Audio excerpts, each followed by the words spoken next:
Newfields. I'm going to start over here to the far, my right, Bill Blaze. Catherine Tarnowski, Select Board. Bill Lambert, New Hampshire DOT Highway Safety Administrator. Lee Baronis, New Hampshire DOT State Traffic Engineer. So the meeting today was scheduled. This has been going on for several months now regarding some concerns, suggestions, ideas from various residents that live on this Route 85/Main Street corridor. We had a meeting back in June regarding some stuff and emails that went out. It wasn't a public meeting. Not everybody was notified. This was discussed at a select board meeting, and a lot of the suggestions, ideas, and concerns that were brought up. Obviously, we know this is a state road. There's a lot of things that are out of our control. So when we had that initial meeting, and then when I met with the select board, obviously we wanted the road department of transportation in, because there's a lot of things that we just can't do as a town, such as the speed limit, stuff like that. So as for today, the stuff that was sent to me was forwarded along to the Department of Transportation, so they have an idea. I know there was like 13 or 15 different bullet points on that. I just want to make it clear today, obviously, this is to do with Route 85 and Main Street in Newfields, and nothing to do with Exeter or Epping or Stratham or Newmarket. This is Route 85.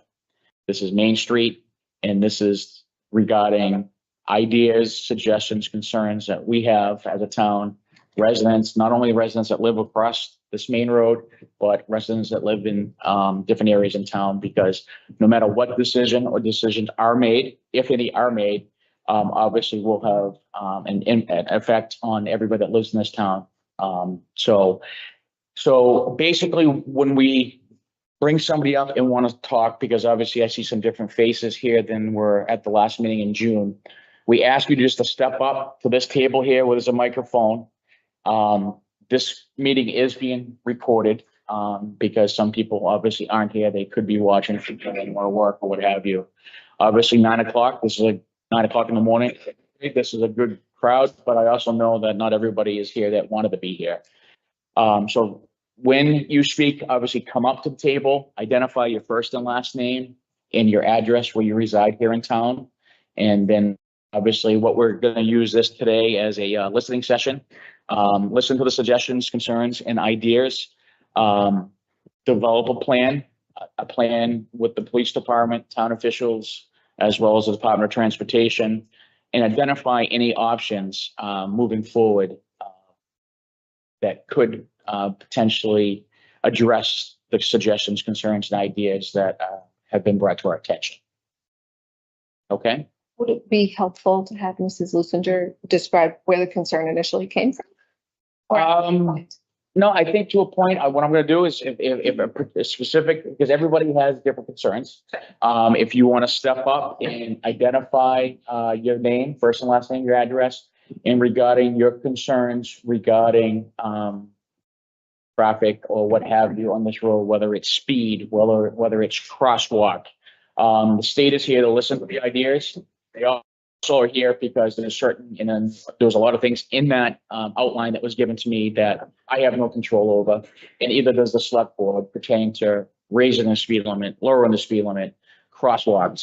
Department of Transportation is here that can answer those questions pertaining to signage and crosswalks, because there's certain rules that they have in place. There's RSAs regarding speed limits. There's an 85 percentile that I spoke to pertaining to not only what we have in our data, but what the state has in their data, and that's how they set speed limits.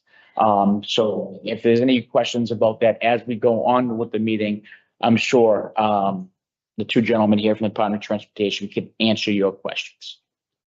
Before we start, does anybody have any questions? Yes. Yep. I'm John Hayden. I'm actually 15, 19, and 137 Main Street.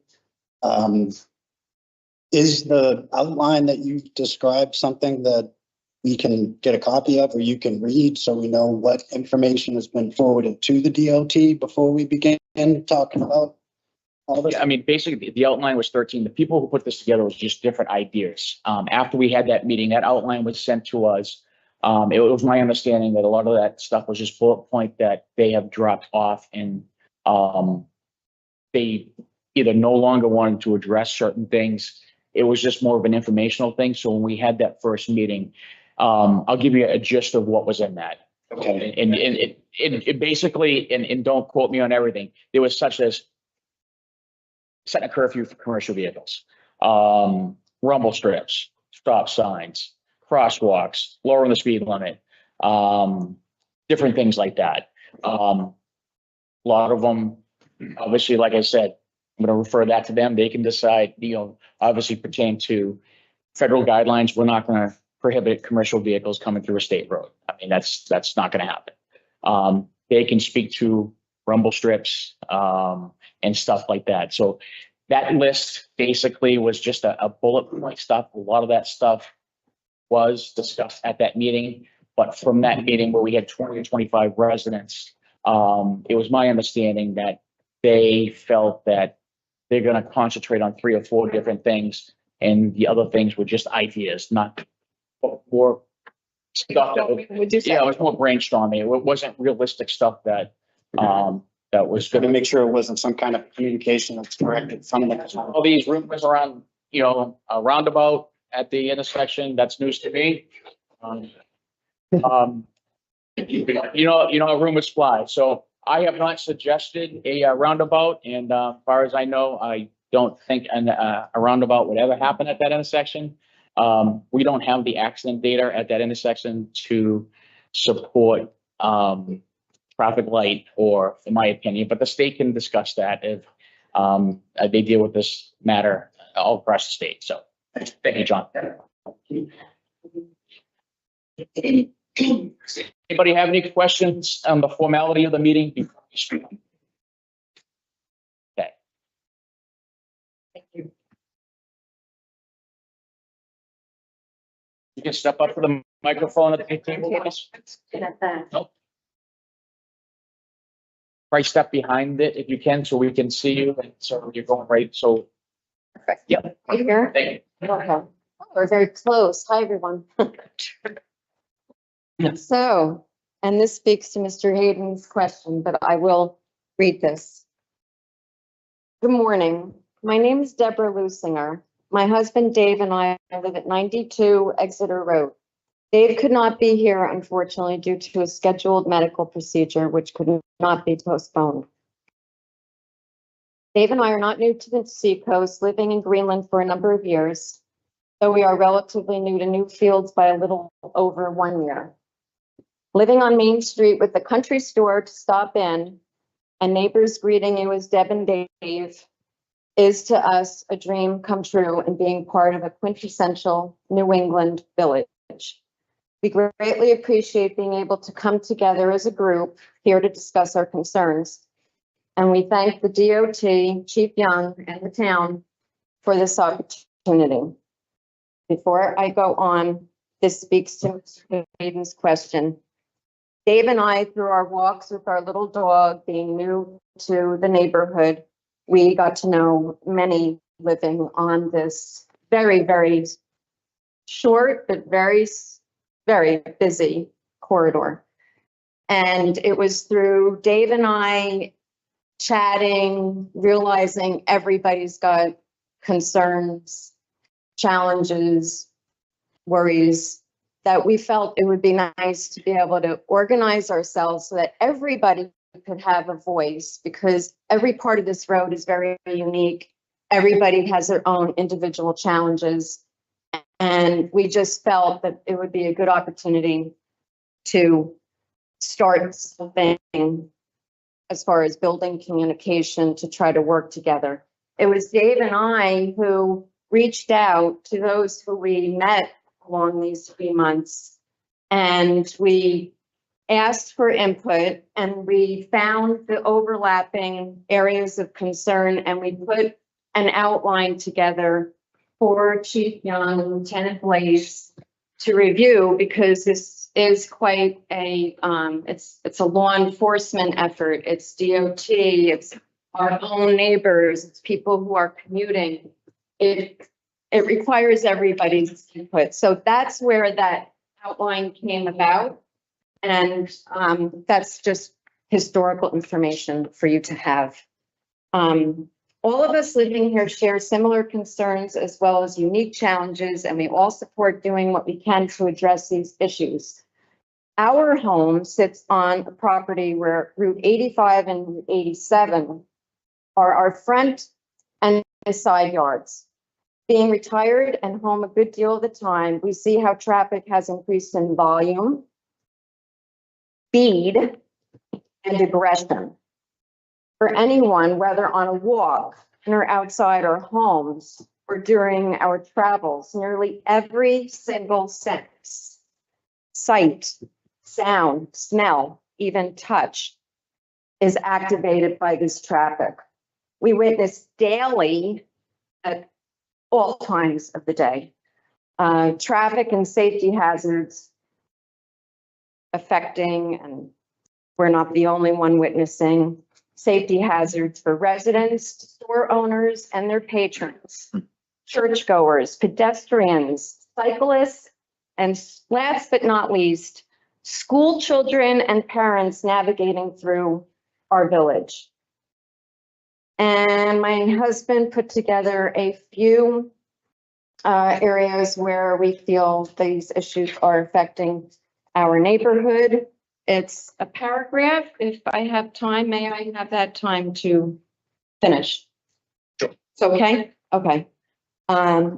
This is Dave and his trying to put it all together, but as we know, this is a very, very complex road. From 108 to 101, there is a straight run with absolutely no stops. By the time vehicles get to the top of the hill by the town hall, and he's writing this from the standpoint of coming in this direction from 108. Many vehicles are already accelerating to 40 miles an hour and more, and we have witnessed this on our walks. Anticipating the speed limit change that occurs down past Route 87 junction. And we are there and we see this happening. We have 2 permanent 30-mile-an-hour speed signs and usually an electronic sign within the first quarter mile. And then nothing until you get to the 40-mile-per-hour sign well beyond the 87 junction. And the same holds true when you are coming into town from 101. We also see that the crosswalk in town is ignored by vehicles driving through 99% of the time.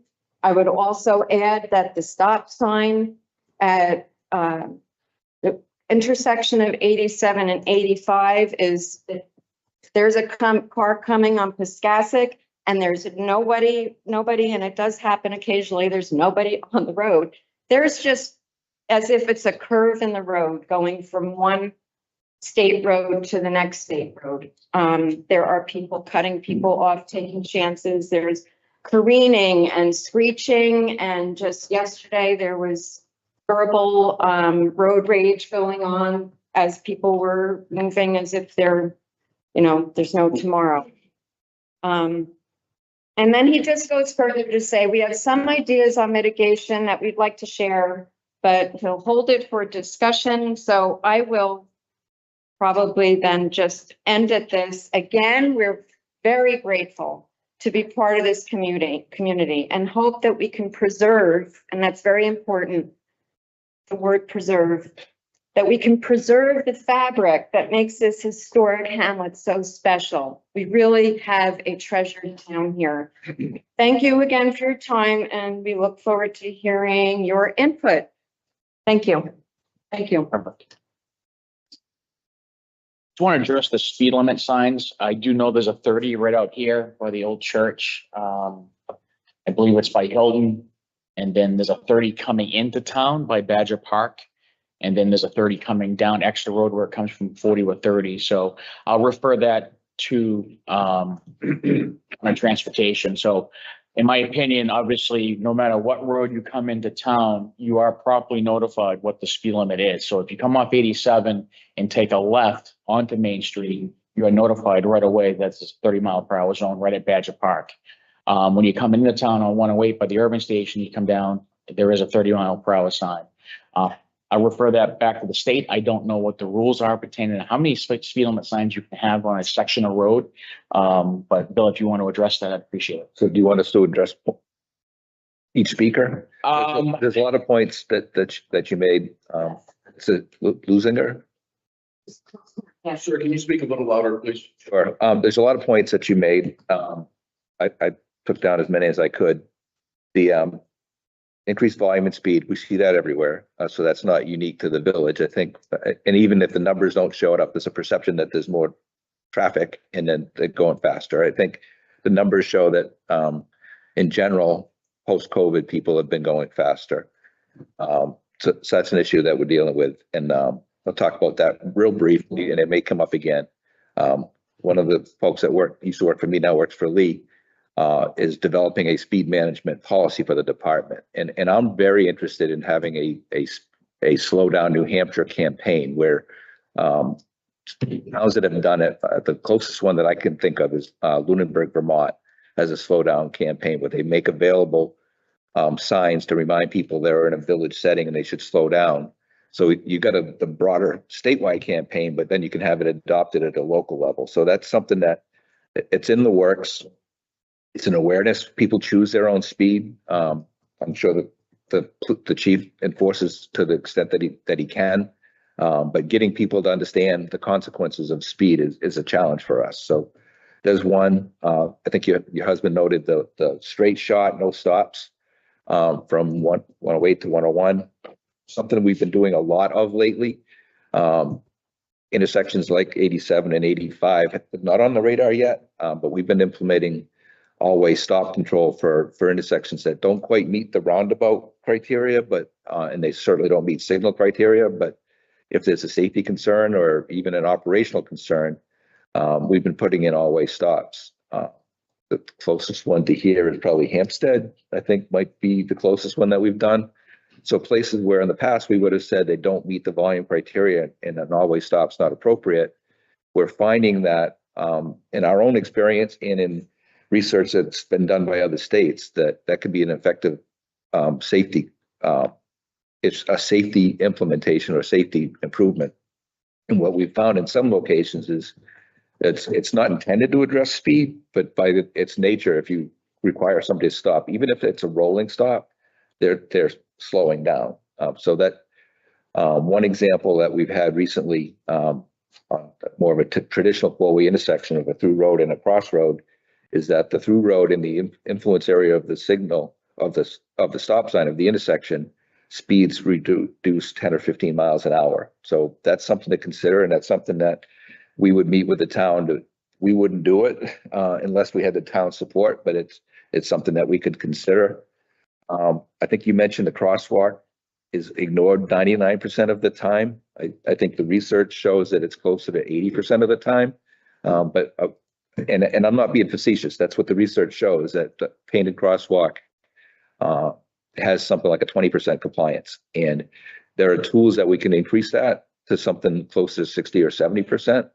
That the town could support. That's called a rectangular rapid flashing beacon. There's probably some around here, but essentially you would push a button and it would start flashing lights with the pedestrian signs to reinforce, to get people's attention if they're distracted, that there's somebody preparing to cross. Okay. Newmarket has some, so that's not too far from here. So that's something to address that. And then you talked about the 87 stop compliance. That's not unusual as well. But again, if we're an always stop, then the chance of somebody failing to yield in two directions at the same time is pretty minimal. So that if people are in a rush, people are impatient, and that's a compliance issue. And I'm sure that the chief does what he can to enforce that kind of thing too. But it's tools that we have in the toolbox. And I guess before anybody else speaks, I want to mention a couple other things. That this is probably a better turnout than we have for most of our formal road safety audits. But we do conduct road safety audits on a pretty regular basis. If the town wanted to have that kind of a formal process, they could work with regional planning and make an application and get in the queue for it. But a road safety audit would be where we would bring in subject matter experts from enforcement and first responders, traffic, maintenance and others, and then local advocates. And we look to identify what the issues are and develop short, intermediate, and long-term solutions for those issues. So that's a tool that's available. We typically do 5 or 6 a year, typically at intersections, but we have done some for segments. We do have programs to get changes in. I think the town's probably aware of the programs that we have to get in our capital program, either the 10-year plan or some of the programmatic program projects that we have within our 10-year plan.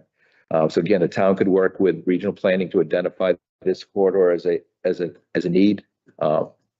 This would be probably a candidate for a LPA, local project, Public agency. local public agency type of a project with the town, with a consultant could manage the project. Tends to be transportation enhancement type things like sidewalks, crosswalks, traffic calming measures. Again, regional planning is an important partner in that. And Rockingham Planning Commission has been around. I've worked with them before I worked for the DOT. They're very good. There's a lot of experience there. They've got a lot of good advocacy. They're very good at representing the region, and they're right down in Exeter. They're a great resource. And we are moving towards what we call a safe system approach for safety, where the 6 principles of a safe system approach include the principle that applies here, I think, is safety is proactive, and then safety is a shared responsibility. So I think this shared responsibility shows that we recognize that, and we're here to recognize or identify what the issues are and come up with solutions. And not all of the solutions will be DOT or town. Sometimes it's the culture, changing the culture of the people that are driving through here to understand that this village is not a racetrack to get from one end of town to the other end of town. That getting people to understand that this is a village setting that you guys cherish and want to keep, like you said, that central New England village. I guess I answered some of your points, but I just wanted to set some of those parameters as we move forward too. Perfect. Pertaining to the speed limit signs, you've driven through here. Do we have the adequate speed limit signs on Main Street coming into town from both Newmarket side, Stratham side, Exeter, and then coming into town from 87? Do we have the appropriate signage? You have the typical signage that we would use.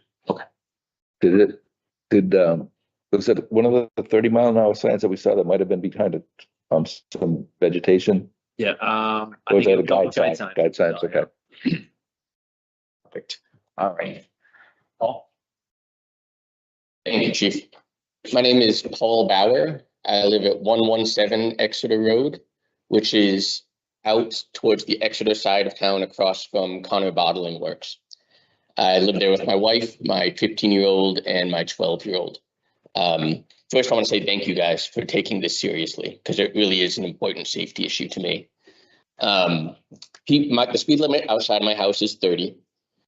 Nobody goes 30 except me. Most of the time, people are going 45, 50 miles an hour, at night even faster. Regularly, my wife and I, when we're trying to turn in and out of our driveway, get honked at because people don't like that we're slowing down to enter our own property, the audacity. I'm particularly concerned about that because I've got young kids who are going to be young drivers soon. When people come over the hill, coming from Exeter into Newfields, visibility is not great, and most people are cruising at 50. This September, my daughter was crossing the street to get on the school bus. She almost got hit by a car that was coming too fast to stop in time for the bus that had its stop sign out. So this is a very real safety issue to me that directly impacts my family. There's also from 87 to the town line, there's no crosswalk, no sidewalks and virtually no shoulder on either side of the road. I run on the road. My kids sometimes ride their bikes. It can feel once, it only happened once, but once I had to actually dodge a car because I had to be a little bit in the road and the car was coming at me and I had to jump to the side. So things like this are actually happening along that stretch. My personal view is changing the speed limit's not going to have an effect. People don't pay attention to the speed limit now. I don't know why they'd suddenly pay attention if we lowered it by 5 miles an hour. What I would like to see and what I think could be helpful is some kind of physical impediment to speeding. Obviously, you know, more visible signage could be a good idea.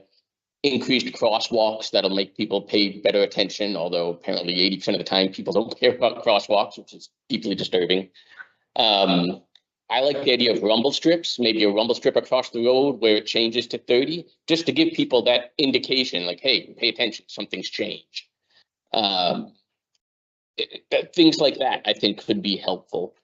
But again, I really thank you guys for being here to listen and to take this seriously, because I've, for years, been concerned that someone in my family could get hurt because of this constant speeding outside our house. And I'd really like to see people actually go 30 by my house, which is what they're supposed to. Thank you very much.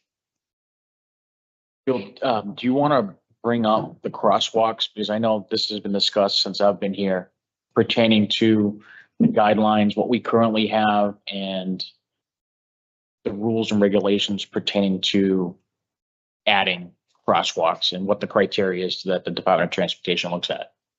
Do you want to cover that as Sure. far as the process for getting approval and who maintains and things like that? Yeah, crosswalks are, the key point that we need to understand is that crosswalks don't protect a pedestrian. Crosswalks are marked in areas where there's adequate sight distance, based on the speed limit, to show a preferred location for folks to cross. We do not want to put a crosswalk in a location that would entice and trap a pedestrian into a location that is not safe for them to cross.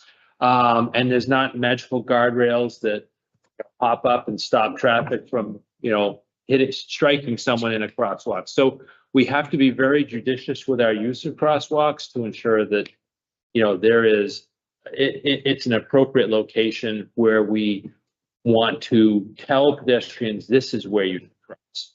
Otherwise, if pedestrians need to cross, we don't want them to have that false sense of security that if they're crossing without a crosswalk, that has the pedestrians recognizing that they have to use even greater scrutiny, that they are not necessarily in the optimal location to be making a crossing. We need to also limit crosswalks to reasonable distances. They can't be too far apart. They can't be too close together. You can't have a crosswalk at every driveway. Every mailbox can't have a crosswalk. But we also know that if crosswalks are too far away, folks won't use them, given an optimal situation. Crosswalks are the responsibility of the town to maintain, but we do permit them as part of our responsibility for the state highways. There are different levels of warning for crosswalks. Your basic one would have the painted crossing, as well as warning signs on either side. There are, as Bill discussed, additional supplemental warning signs that can be used. Generally, we'll have, if there's a series of crosswalks, that we will have pedestrian ahead signs in advance, or pedestrians next quarter mile or something like that. There's also actuated warning systems, such as the rectangular rapid flashing beacon, RRFB short, where a pedestrian pushes a button and then the lights flash that requests the right of way across the roadway.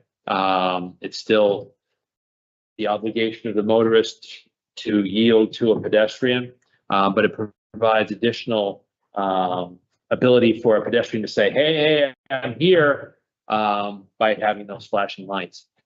At the far end of the spectrum is a pedestrian hybrid beacon, which is actually a traffic signal that provides a red indication for motorists that requires them to stop for that duration. Those are The rail crossing and. yeah.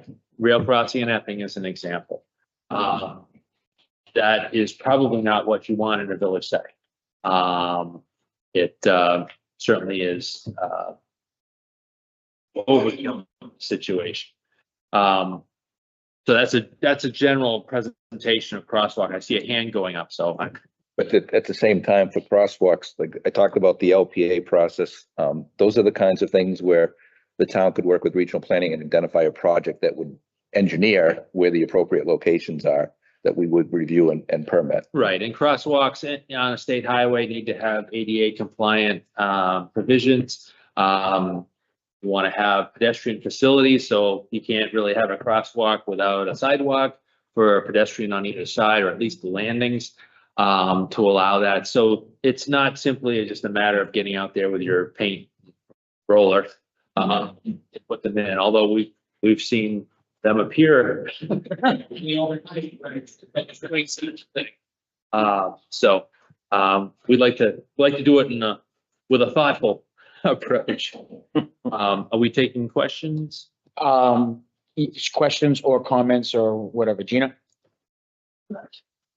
Before we move to the next speaker, the other comment that Paul made or Mr. Bauer made on the narrow shoulders, there's a balance there, because we also find that when we widen shoulders for bikes and peds, now we kind of make it look like a faster road. So that's a challenge for us. A narrow road would tend to encourage responsible people to go slower. You add some shoulders, you get the pedestrians out of the travel lane, and they encourage them to go faster. Did you hear me? Can you hear me or? Yeah. Okay. I was gonna ask if you could address the rumble strip. Or I can talk to the rumble strips as well. But the other thing that you mentioned was the person that almost didn't comply with the stopping for a school bus, and that's the behavioral issue that I don't know how we address that. One of the things that I've seen, and you said you run along the road, we've conditioned people to move over for bikes because that's what the law says. There's some signs up there, but I see people that will, if they're being, I guess, courteous to the runner or the bicyclist, and they go around them, they go into the opposing lane without even thinking about somebody coming the other way. They expect that person coming the other way to yield to them, when what they should be doing is waiting for that direction to be clear and going around. And I don't know how we deal with that behavior, because that seems like something that it should be counterintuitive. If you're coming up with somebody and you're going into the opposing lane, that you would wait till the opposing lane's clear, but people aren't doing that. And I'm not sure how we address that. And on the rumble strips, we don't have transverse rumble strips in many places. I think there's a Effingham on 153. We've got them in a very rural setting, and we put them in for some temporary situations for construction projects. They tend to not be popular because they make noise, and butters don't like the noise. So we consider them, but we'd only consider them if we had local support for it. And we haven't found too many places to get local support in the end of the day, because the abutters don't want that distraction noise. I have seen, again, for work zones, some temporary applications like the raised ones that would be coming off the road in the wintertime. And they tend to be a little quieter, but again, it's something we consider if it was requested by the town with the local support, but not something we've got a lot of experience with. I think that answered the questions. Sure. My name is Milton Bell. I live at 27 Main Street, the end of the quarter mile of the drag strip. I've observed the traffic for many, many years, and I have no suggestions on any cure or any fix. But I do know one thing: whatever you do, people will find a way to get around it. The speed limit, I've noticed lots of cars, when they see that flashing 30, they speed up to see just exactly how fast they can go before they go through the trap. Also, when you pull off to turn into my driveway or any of the driveways through there, people will get off the road and go around you, which is a very dangerous situation. You talk about rumble strips. People will find a way to go around the rumble strip. So I don't think that's going to work. So the only thing I can think of is education of drivers.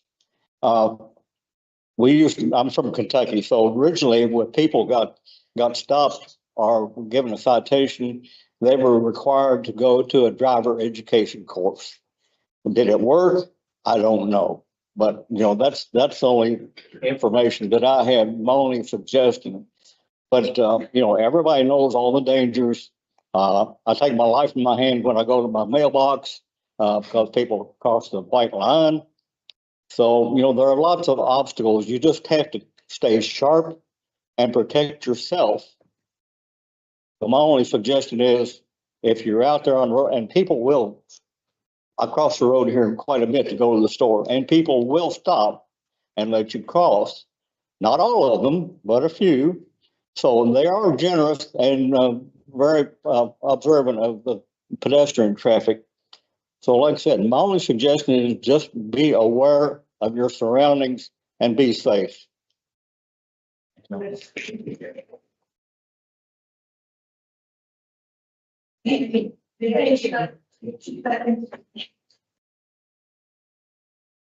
I'm Gina Thomasette on 58 Main Street. The alleged see-through house. So we had a wonderful opportunity last year since we gutted our home, to hang out on the road. And we really looked at, I'm a gardener too, everybody's seen me on my garden, digging and doing whatever. So I've had lots of opportunities to observe different things. And I do want to thank the chief, thank you so much, and for organizing this, and the DOT for taking time to hear our concerns. I'm new to town, so we've been here officially for a year. But the one thing that I noticed, and when I met Deb initially, is I was out in my front yard and a kid was trying to cross the street with his bike. And it's not just cars, it's commercial vehicles too. So as much as we want to slow everything down, there's a couple of concerns that I have, and no disrespect, honestly. But the biggest concern that I have, and when I spoke with Deb, was to lower the speed limit, because I see in Newmarket, it works pretty doggone good. I don't see people speeding through Newmarket. The other thing was that this is, for me, it's important to me that this town is not a drive-by. And that's what I got the sense. We're a drive-by town. People bullet through. We have a wonderful country store that we want to promote. How many businesses do we have in Newfields? We want to promote the country store. We want people to stop. The UPS guy I sent to you just last week, he was asking for a good place for a sandwich. I was like, wow. So the biggest concern that I have is the feel of the town, the safety of our children. I know New Hampshire doesn't want old farts like me moving in. They want young families moving in. And I think it's really important that we enhance our community to support those families. And that's where my perspective is coming. So I have a big concern of why commercial vehicles have to go from 108 to 101 when they have a great big 4-lane highway in 108 that facilitates it. You could see the deterioration of the road from all the heavy weighted vehicles. Like this gentleman, I make a sign of the cross every day I go get my mail. I can't go get my mail until I wait till all vehicles go, because they're going to clip me, no doubt about it, just to open my box and take out, hopefully no bills, but whatever comes through the mail. So that's really what my concern is. I think speed is an element. It's enforcement of that speed. Not that I want to, I mean, I understand, I feel bad. This is like a mile. Like, we're not talking about 20 miles. I tried to turn into my driveway 2 days ago. This kid was literally, I guess he was coming over for dinner. That's how close he was, because I was going 30 miles an hour. And I was being a nudge, maybe because I'm sensitive to this. I go 40 and I go 30. And I see the sign and I know the yellow sign's a warning, and then it's the real sign. So I just want to think, I agree with this gentleman that education is key. It's getting out in our community, saying, hey, we are addressing some of this stuff. This is something that the community outside of Main Street wants. Do you want your community for people to stop and enjoy it? I had people tell me they recently sold their house. People wouldn't buy a house because of the noise. The noise level 2 is another concern. And I mentioned this to the chief, to the police department. Okay. At night, it's tough to keep a window open when you have trucks putting on their brakes. try to slow down from the hill or try to accelerate. So it's a quality of life thing. And I think that this is really the bottom line, what you're hearing here. It's a quality of life. We want our kids to feel safe, the kids to walk. And I love every morning when I see kids walk into school and to really have the sense of community. When we're a drive-by town, there is no sense of community. So that's my 2 cents.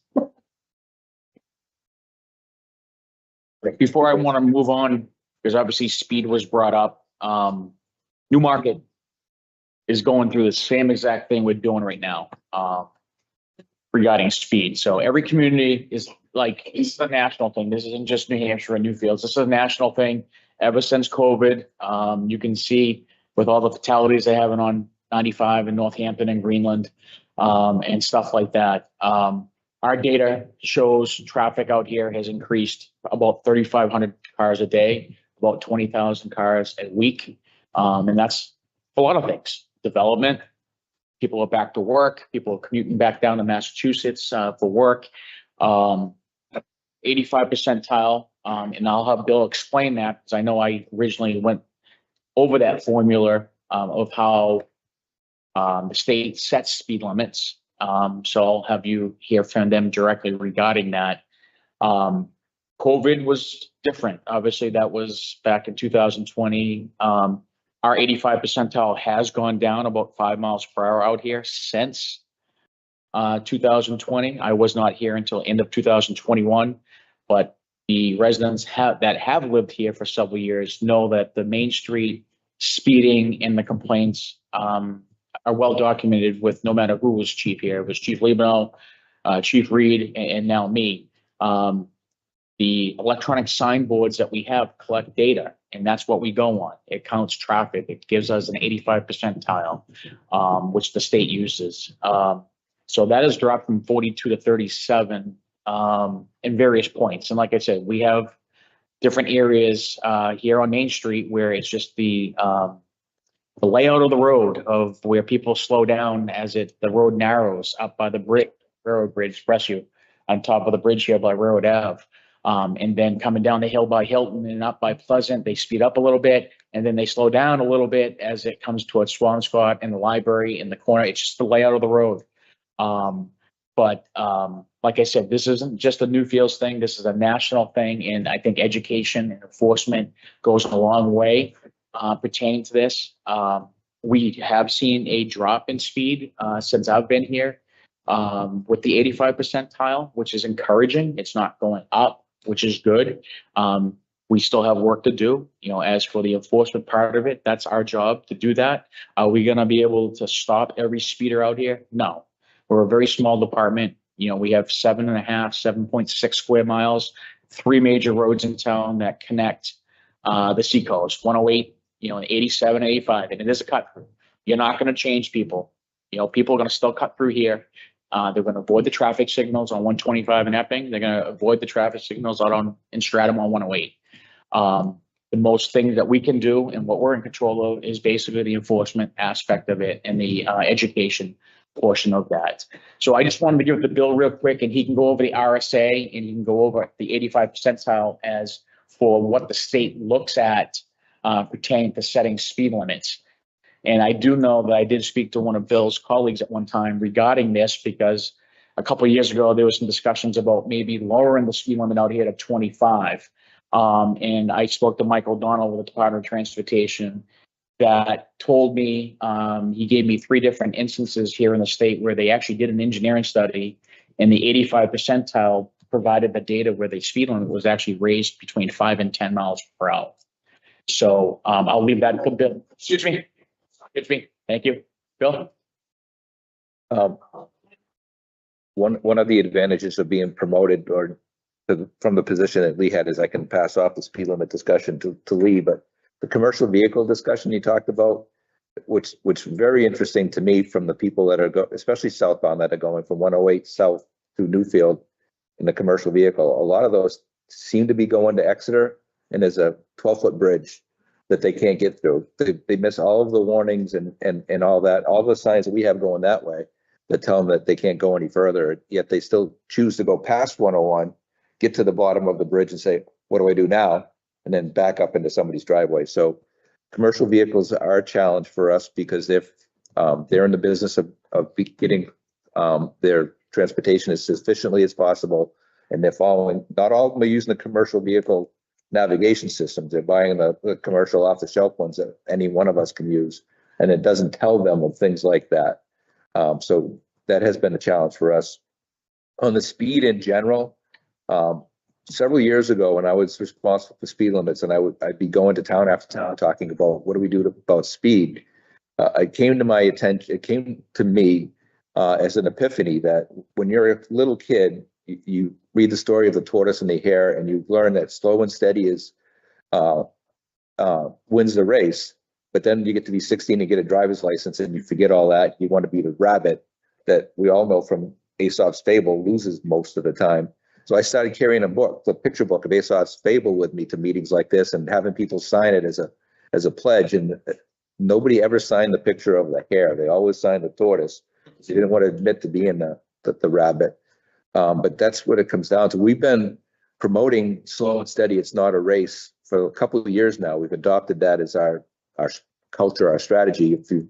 If you see any of the changeable message boards that we have with safety messages this week, I think it had that message on it. We've had it on billboards, and trying to get it on stickers and things like that. We pass it around at a lot of our events at schools.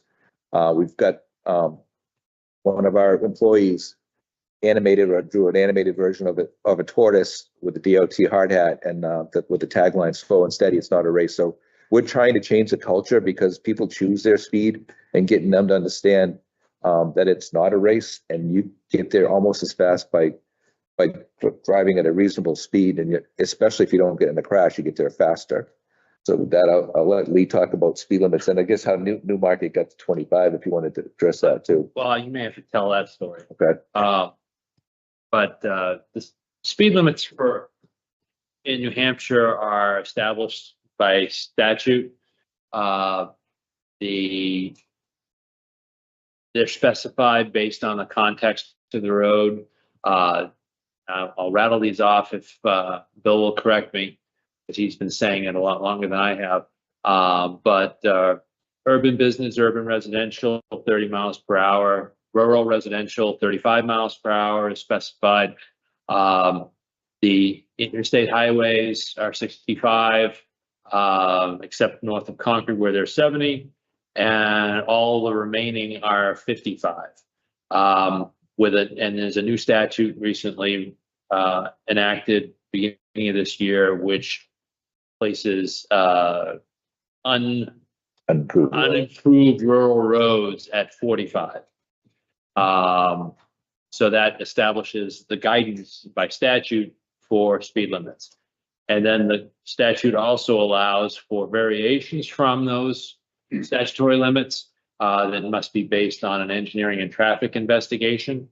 Those are formed by the state or municipalities or consultants, but generally taking into account context, access points. But a key provision is, as the chief referred to, the 85th percentile speed. And for those who aren't familiar, 85th percentile speed is a measure of the speed of traffic where 85% are at that speed or less. So essentially, 85% are driving at the 85th percentile speed or lower, and 15% are driving above that speed. We use that as a measure as traffic engineers because that, well, like many things, has evolved with time, and it establishes what is considered a reasonable and prudent speed based on the character of the roadway. We find that most folks drive at a speed at which they're comfortable without regard to what's on the sign. Sign is an additional influence, but in the absence of a sign, traffic will generally move at a speed that becomes the 85th percentile. There's the 15% of knuckleheads and others who are moving at a higher speed, And those are folks that, as you know, there is an infinite number of, an infinite amount of speed above the 85th percentile, whether it's 55, 65, 95, 100, you know, they all are influencing that 15%. And there are, you know, there's a certain inability to necessarily control every one of those people. Those are the ones that, you know, certainly the chief is looking for. So the engineering and traffic investigation is used to help justify any change from the statutory speed limit. We have had situations where we've had requests for changes in speed. We've reviewed it, we've evaluated it, we use objective evaluation systems that are used nationwide, published by Federal Highway or US DOT, that take into account various factors. We plug in the information and it provides a recommended speed. And many times we find that the recommended speed is above what the existing speed limit is. We don't increase speed limits without the buy-in from the municipality. We also don't lower speed limits without buy-in from the municipality. So we try to look at it from an objective engineering standpoint, taking into account the scenario. And what am I missing about? Oh, me to talk about Yeah, Newmarket. talk about Newmarket. So the 25-mile-an-hour speed limit in Newmarket evolved over a period of time. The statute that allows the state to set state speed zones includes a provision that towns can petition for speed limits as low as 25 in compact parts of cities and towns. We have always interpreted that as a DOT as what is considered an urban compact. So towns like Exeter maintain within a geographic region that's dense urban area, state roads that go through the town. So we always interpreted that provision for 25 miles an hour to be in those formal urban compacts, and there's, I think, 20 in the state. At one point in time, the town of Tilton, which doesn't have an urban compact, was looking for a lower speed limit in their town, and they were going to go to the legislature to change that law. It prompted us to take another look at that statute, and the term compact parts of cities and towns was then interpreted to mean more of a density thing than a urban compact. So Tilton had that density met, and they provided the engineering and traffic investigation to support 25. I sat with the police chief in his car, and it was an unmarked car, so it didn't have that bias, and people were doing 18 to 19 miles an hour in Main Street, Tilton. So there was a legitimate 25.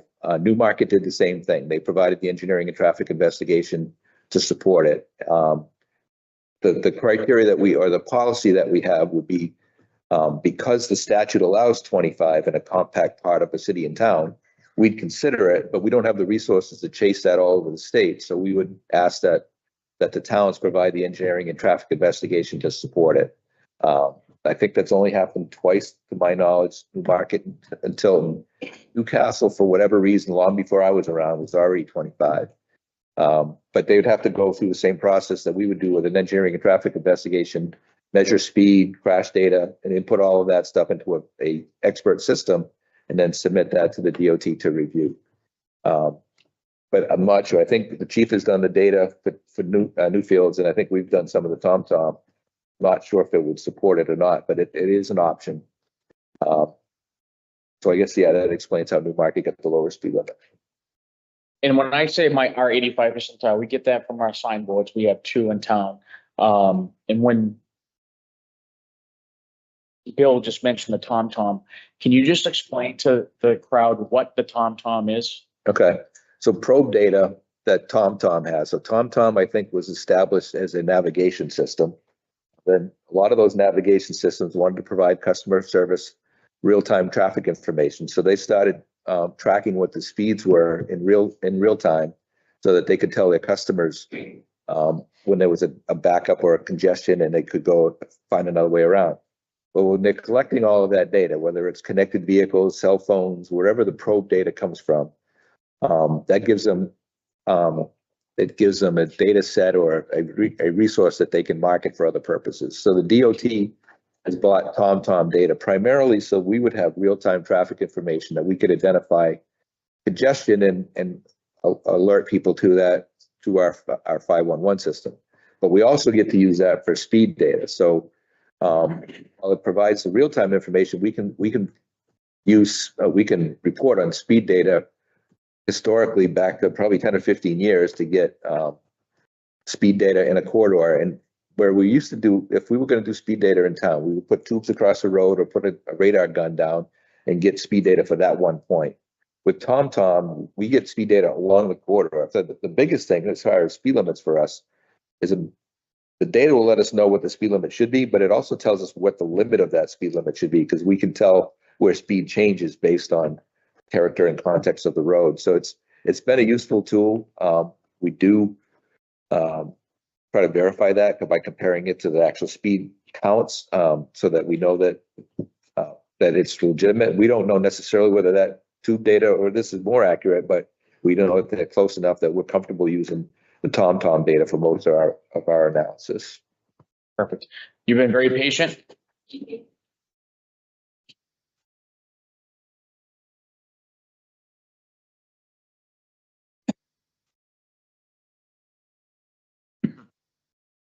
Ann Rupschnuck. I live at 74 Main Street, but I also have a pretty big stake in 66 Main Street, the country store. We get the pleasure of every single morning, Monday through Friday, 9 months out of the year, seeing all of the elementary school kids walk to school and see them leave as well, and either Bill or John letting them cross the street, which is awesome. We also get to see the middle school and high schoolers get on the bus out front of the store every day, on and off. The original location where it's supposed to be is in front of the church on the other side of the street with a crosswalk. However, over the years, it has migrated to the kids come in the morning, get their coffees. Yes, they drink coffees. It's crazy. Energy drinks, donuts, all that. And then the bus comes and picks them up. And probably 2 to 3 times a week, we watch the drivers of the bus get extremely frustrated at the fact that cars do not stop to let the kids get on the bus every day. I've watched elementary kids almost get hit by by cars. I've watched the middle school kids getting on the bus in the morning where their parents have actually physically pulled them back from going in front of traffic. I'm not really sure. Obviously, speed would help with that. Enforcement would help with that. Maybe trying to get them to actually get on the bus in front of the church so they don't have to cross the street would help with that. However, that's not what they're going to do. They're going to come to the store. The school bus is still going to pick them up there. We love having them. We don't want them to leave. They're a big part of our day. Summers get very weird without them. But it is definitely a huge safety concern. And I don't want to be the one that sits there someday and watches a child get killed. So that's where my point is. Thank you. Thanks, Lance. And this was actually brought up back years ago when I first started. I identified a couple of areas in town, and I spoke to the Department of Transportation pertaining to a potential crosswalk in front of the town hall / the store, because I see even at lunchtime, a lot of people park on this side of the road and cross. I forget exactly who I spoke with at the Department of Transportation, but at that time, they told me that it was not possible because of one, where the current crosswalk is at the church, and the sightline visibility that Bill brought up earlier, because of the hill coming up, that the sightline visibility, it just didn't fit the criteria that the state, there was some talk about maybe eliminating the one at the church, and maybe moving one.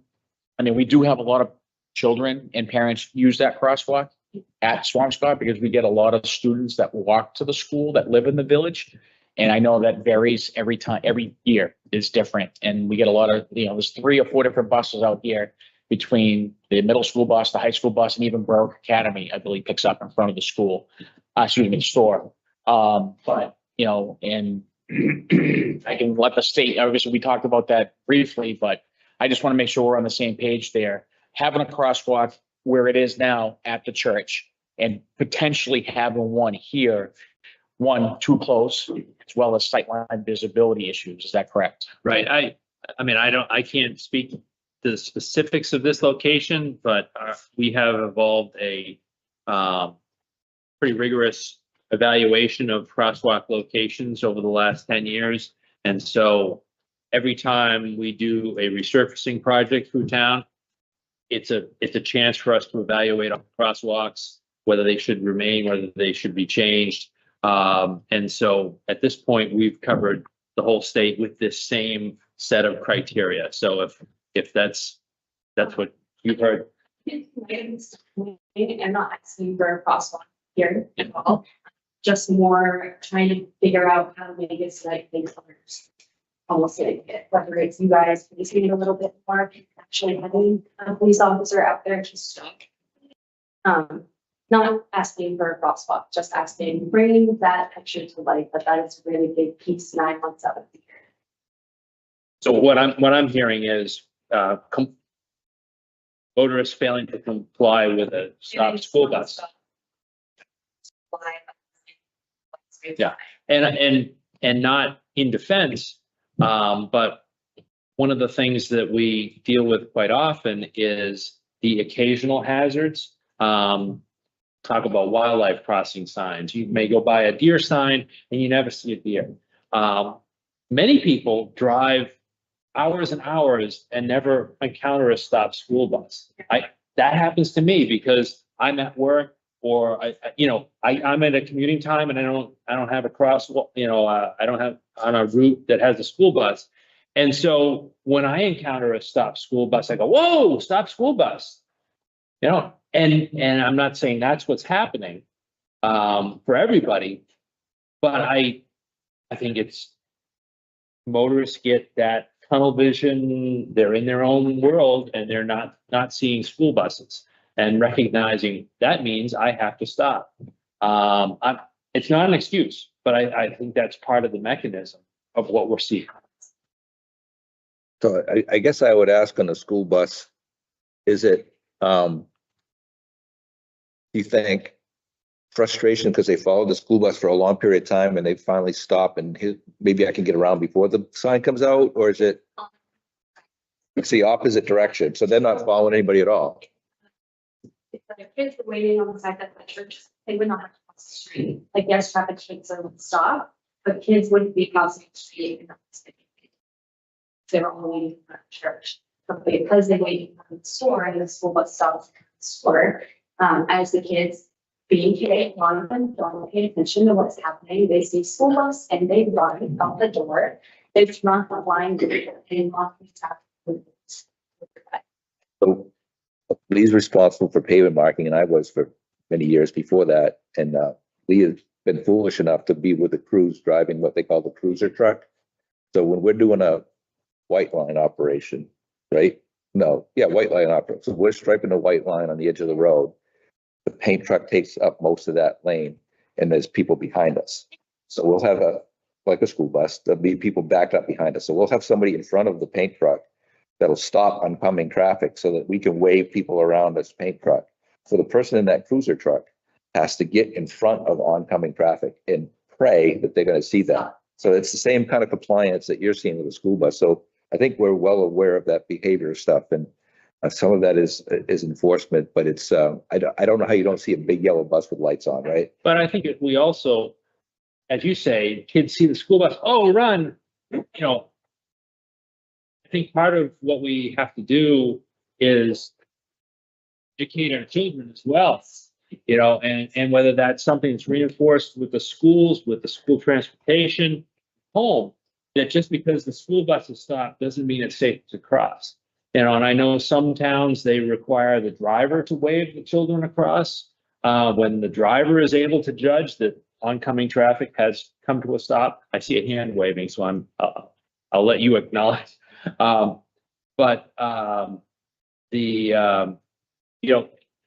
think as it is, it's a partnership. And so I think we, as a community, need to ensure that our children are as safe as they can be, given the environment that we're in. And, that we're waiting at the curb, the school bus is stopped, they're not leaving without you. Waiting for that traffic to come to a complete halt before crossing into the street and having the children help each other. I mean, it sounds like a kumbaya moment, but it is something that we, as a community, if we're a small, close-knit community, that, the younger kids grab them by the hand, we're not crossing until we all go together. Idealistic, yes, but it's an idea. Yeah, and so I know. Thank you. And that's a concern. Obviously, we have stopped, school bus stuff. The buses have cameras on them. The bus, first student who run this bus service here at SU 16, they are pretty good. If there's a violation, they call us. It's impossible to be at this crosswalk every single day. In the afternoon, we try to have an officer there, as obviously in front of the school too in the morning, but with AM traffic, with the accidents on 108 and stuff like that, it's almost impossible to be there. We have students getting picked up at 6:15, 6:30 in the morning, all the way up to, in the, morning with the school. So the school is pretty good. If there's a violation, the bus company or the bus driver will either call us or flag us down in front of the school when we're doing school traffic in the morning and let us know that. We've had a few, not saying they're out here. We've had a few on Exeter Road, further down up by Hutchinson, up by Hayden, and then some on Piscassic and stuff like that. So we do occasionally get some complaints from the bus companies. Not a lot, but we get a few. So, Hobie, did you have your hand up? Yeah. Hobie Harmon, 189 Exeter Road down at the end of town. I think it's incumbent upon the town that we do everything we can to mitigate any threats and look out for little squirts up to us folks that take a little longer to get across the road. A couple of points I want to ask you about, Chief. Current census on 85 and 87 going through town. 6,000 a day on 85. Does that sound like a good number still? I think I have 4,000 for 87, and that's a serious bump over the past since you got here 4 years ago. Last data we looked at was approximately 3,500 cars a day extra. Now, that doesn't mean they're always going down Main Street out toward Exeter. Some cut down Piscassic toward Epping. What we saw is about a 20,000 car increase for the week for 7 days since COVID till approximately end of 24, early 25. Gotcha. Since one of the points that was referenced was possibly stop options down at 85 and 87. And I would caution that the issue that is going to cause is back up to 108 and the lights, and people that live between 85 and 87 trying to get into the post office, trying to get into businesses, trying to get into residents. It's a challenge now for many folks that are trying to do that because the traffic just won't stop and let them in. So that's really something to consider on that. Main Street is the most patrolled road in town, considered by the fact that the police department is here. There's always opportunities to look ahead on that. You referenced rumble strips were referenced. We had them up in the Lakes regions before we moved down here in 16. And the citizenry got so upset about it that the state had come in and grind them out and repave it just because of the noise. So if people think the noise from the truck is bad or vehicles is bad, when you have people hitting the rumble strips on the shoulders or in the center line, it's really going to exacerbate the And problem. the longitudinal ones that you only hit if you're drifting out of your lane. Yeah. Somebody I think was talking, I think Paul was talking. Oh, just rumble strips are noise generators. And we're getting complaints about noise from trucks. This is going to be additional noise. When we bought in 16, we knew we were buying on a state highway and everything that comes with the state highway. Now we're down there where we're on the Exeter border. And so we've got a little bit of a straightaway coming off a curve. And we've almost been hit multiple times trying to pull in our driveway and turn signal on. And some horse's ass wants to pass us on the left sides. So this is a problem that permeates the town. I was talking to Steve Fournier, who was the Newmarket town manager, and he was explaining the process to me, how they were able to lower the speed limit. And basically, if my memory serves me correctly, they took ownership of the Main Street going through town there. And so they're responsible for plowing, they're responsible for maintenance, et cetera. So that gave them the authority to drop the speed limit to 25 in conjunction with working the state. And I would wager, if it was put up for a vote to the town to take over Main Street and for maintenance and plowing, it probably wouldn't fly. Now, that isn't saying that all opportunities for improvement shouldn't be explored, but that's a consideration on that. And then finally, one of the last points I want to make is one of the issues, and I know there's been details working on it, is the hands-free program in the state of New Hampshire is no longer enforced in my experience from the way it was. And bike riders, children at stop signs, or children for school buses, runners, it's because people are on their damn phones when they're driving their vehicles. And that is such an issue. And the technology for hands-free is so easy, but you see it all the time. So I think that's something that, one, the state really needs to jump ugly on. I had a conversation with some folks at state police yesterday about this issue. And I know you've run details on it and you've gotten detailed funding for it, but those are just some of the considerations. But again, finally, I'll make the point that it's incumbent on the town to look into every possible solution and explore ways to solve this problem and mitigate the threat. And I concur with you regarding not only speed, obviously speed is a town issue, national issue, New Hampshire issue. The New Hampshire Department of Highway Safety provides traffic grants for extra patrols, which since I've been here since 2021, we have applied for and been given additional funding grants to put out extra officers for seatbelt enforcement, distracted driving, texting and driving, speed, driving while impaired, and that's alcohol and drugs. So whatever opportunity we get, because obviously we have a limited budget, we have limited personnel. They don't give us a lot of money, but it is a little bit that helps to put an extra officer. So when somebody drives by a Newfields cruiser, say on 87, traditionally, you know, they would say, all right, there's nobody else in town. That's not always true. There might be a second officer working on our traffic grant, specifically trying to address whatever campaign the state is putting out there. There's different weeks during the year that it's seatbelt enforcement week. One might be distracted driving week. One might be speed. One might be driving while under the influence of alcohol or drugs. So we take every opportunity to put in for grants. That is no cost to the taxpayers. And that gives us an opportunity to put extra officers out there just because we are such a small police department and limited resources. So, I'm sorry, I don't need any. Come right up to the front. And Paul Berry, 67 Main Street, we're directly across from the country store. What Leanne brought up is absolutely true. We see it all the time. I would say it's less of an issue of children running across the street. I don't see that very often in terms of that being the biggest concern. It's mostly the cars and traffic. There's also a very congested space right there that's very compact because our driveway is directly across from the driveway of the country store. So we regularly have accepted, we have to wait a very, very long time to pull out because we know that people from the country store are trying to get in and out with their work day, with whatever else, and they have to squeak out really fast to get into the flow of traffic because it's increased so much. So I know over time, what I've heard is that it's more difficult to get in and out of there. So it is a bit of a deterrent, I think, for going to the country store.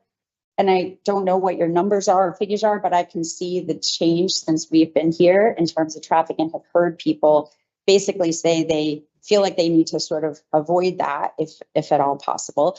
So I do think it's really, first of all, I appreciate the thoughtfulness of the DOT. I'm listening to the words that you're choosing, and I feel like it's extremely thoughtful, and I appreciate that very much. I also think that people's responses in terms of the counter indications or the secondary consequences of putting certain things, implementing certain things, like the four-way stop that Hobie just mentioned, that could affect traffic. I feel like it's a complicated matter in that sense.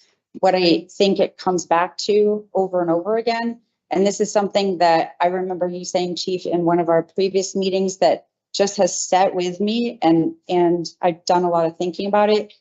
Because as Leanne said, it's not about adding a crosswalk, it's about the enforcement of the breaches of the law, honestly, when a pedestrian is put at risk or a child.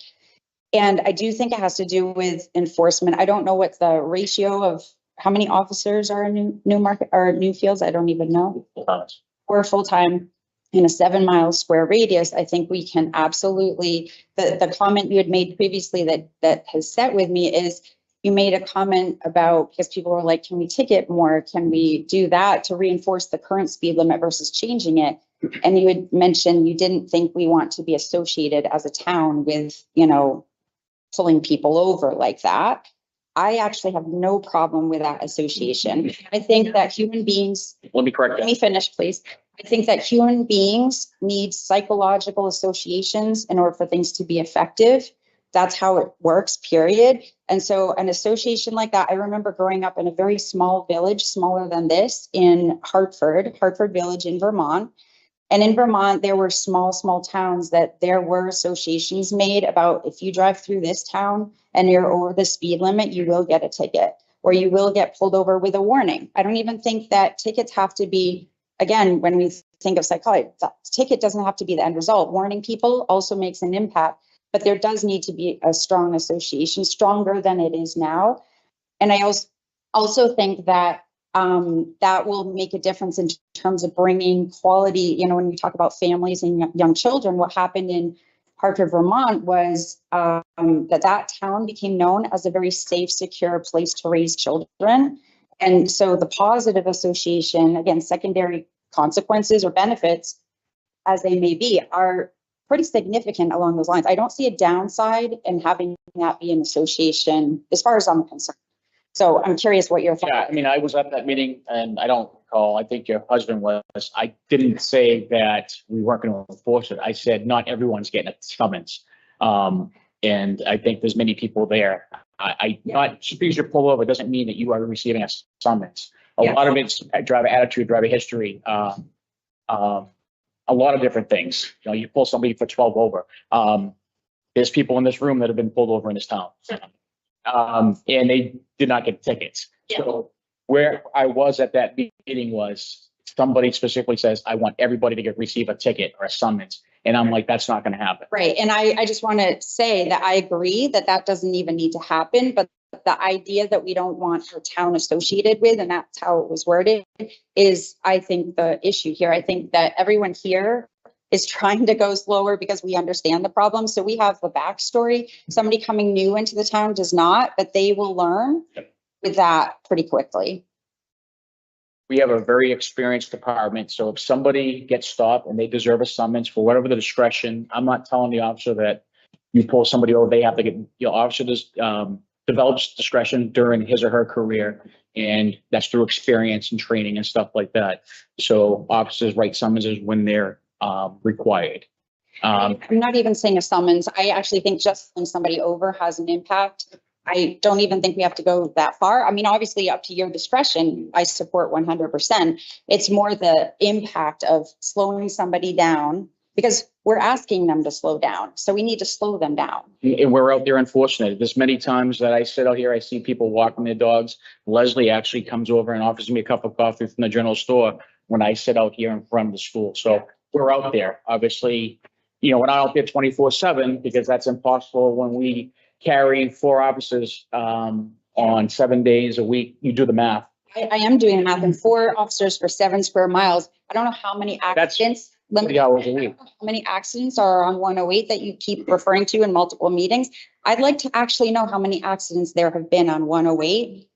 But what I'm asking for is for extra focus. There's nothing more important than the safety of our kids and our families. Absolutely nothing. So that needs to be prioritized in our town in whatever way, shape, or form that needs to happen. And, and additionally, the creative ideas that people have around just again, a connotation that our town is about safety, is about slowing down. So the posters, the creative, signs or whatever, like a character like that becomes associated, but those kinds of things do make a difference for people, even commercial vehicles coming through. They recognize, do I want to go here or here? Because this one is a little bit of a slower go. And that's all it takes for people to slow down. All right, thank you. You've been very patient. I think Diane's husband had something to say. Hi, I'm Christine McDade, and I live on 76 Hallsville Road, which is off of 87. Sorry, could you say that again so I can hear you? I'm Christine McDade. I live on 76 Hallsville Road, which is off of 87. So I come to the 87-85 intersection a lot. Just wanted to make 2 points. I'm also on the safety committee that's looking at how can we improve the safety around the school, given the parking and traffic situation there, and knowing the support we already get from the police and so forth. So again, appreciate this meeting, having the DOT. My observation is that, and a question is, can we have more than the minimum number of signs? Because when I turn off of 87 right onto 85, I don't see a sign for 30 miles an hour. The first sign I see is 40. So anybody coming off of 85 is not necessarily going to know that they should be doing 30, even though it was 30 on 87. So that's just one observation, is that maybe that could be a slight improvement that would be relatively inexpensive.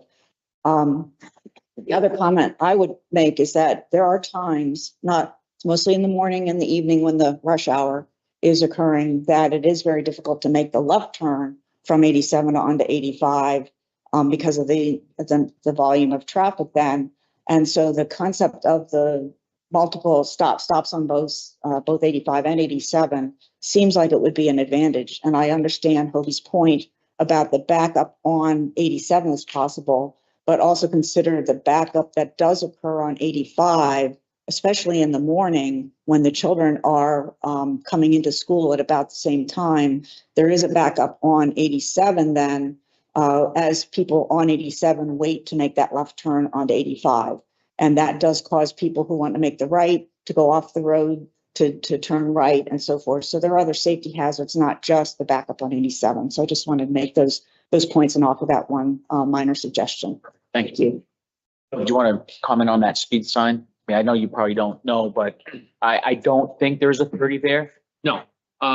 And generally we deal with state speed zones. So we create a zone that is entering and exiting that zone is marked with the speed limit. So if the speed limit is 30 on Route 87, it continues as 30 until you see a change in a posted speed. So it remains 30 through that intersection until you get to the 40. There is, I know physically the cost of a sign is minimal. We also have to think about this from a statewide standpoint, because if we start, we have to maintain a certain level of standards that are sustainable for the department. Yes, the cost of one sign is not significant, but it is also the cost of maintaining that sign. We have to find a place to put that sign. In some cases, there's other issues, sight lines, location of the sidewalks. Not always easy to put a sign where you want it to go. And then there's also the fatigue of signs that we could post a sign for all kinds of things. We don't post signs about no littering. We don't post signs about use your directional signal because there are certain understandings and rules of road. If we had a sign for everything, we would just see a continuous stream of signs, and that numbs the motorist to recognize the signs that are critical. And so we many times have to dial back the expectations on a sign for every need or every want. So that is why there isn't a sign in each direction at that intersection. We do look at them on a case-by-case basis. Significant generators that are where you've got a large traffic volume at an intersection and it's coming from a different speed limit, we will post them in both directions. So we have to provide that balance. Thank you. Thank you for the clarification. Okay.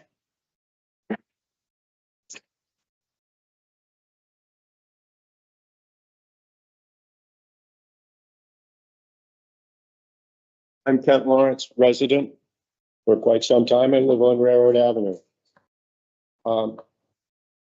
I have suggested that 25 speed limit be considered any number of generations of select board and police chiefs in this town.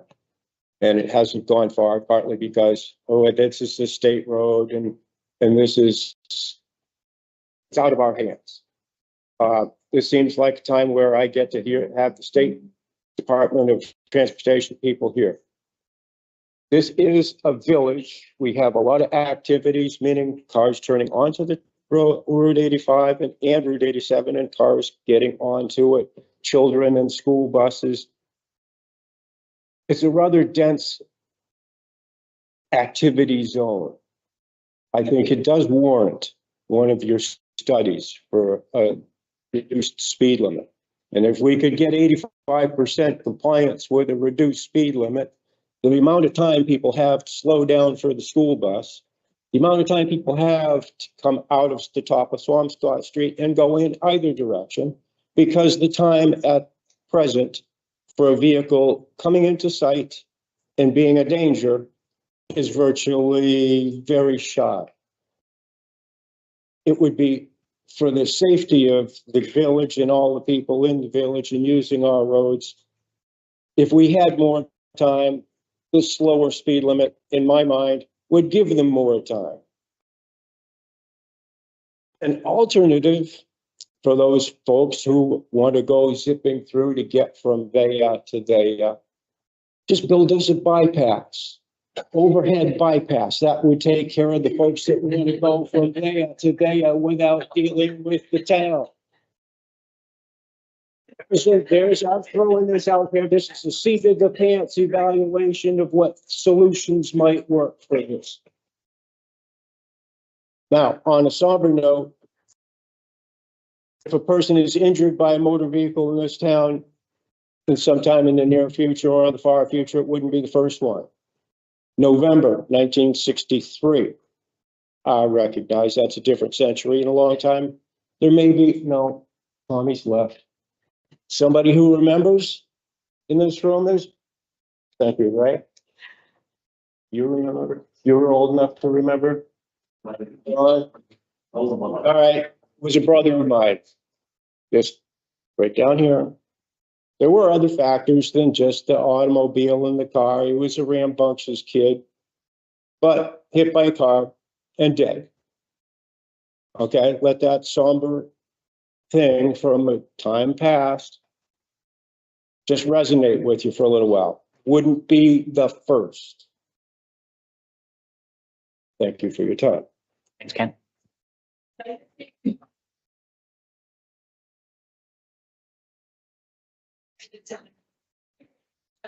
I just wanted to make one comment to piggyback. I've been here for over 20 years in Newfields, and there was a time in Newfields where the seacoast surrounding towns knew, do not speed through Newfields. Chief Reed will pull you over. Like, so it can be done. Like we did, there's certainly obviously more traffic with the gas station and things, but people knew, like, you do not speed through Newfields. And I see it a little bit. I know you mentioned Newmarket. My kids get on the bus for Berwick Academy. So we come from Durham into Newmarket, into Newfields. And it goes from a 45 to a 30.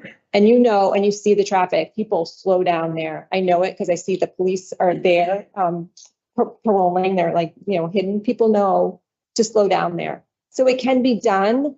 I know we don't have a huge force here and maybe it's budget wise, but I think even just a campaign of communication that just you don't speed in Newfields. Because I see it in the mornings when I drop off at the bus, I drive them to the bus stop and have to turn around, pulling out of this parking lot down here to get and turn back to get down to Hemlock. It's terrifying because they come down that hill at a rapid speed. But I just wanted to piggyback on that I think it can be done. We were a town that was known for people that have been here as well as, like, you don't speed in Newfields. But Like I said, I don't want to use an excuse that we're small, that we're not out there stopping cars. But, you know, we are out there making several hundred stops, thousands a year making stops. I wasn't here under Chief Reed, right. And stuff like that. If there wasn't as much traffic, obviously, that's 15 years ago now, probably, maybe more. With the gas station stuff, there's probably more people making the turn in here, but it was a time people knew not to speed through Newfields. I felt that way. I don't know. I think we could probably get there. Community campaign, get on Facebook, spread your words, social media, Snapchat. Thank you. Thank you. Mr. Grella. Thank you, Chief. I just, Mr.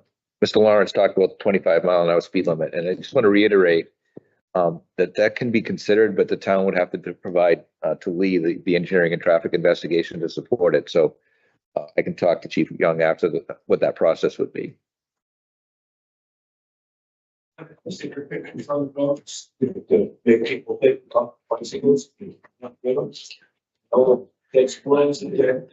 Bicycle stencils,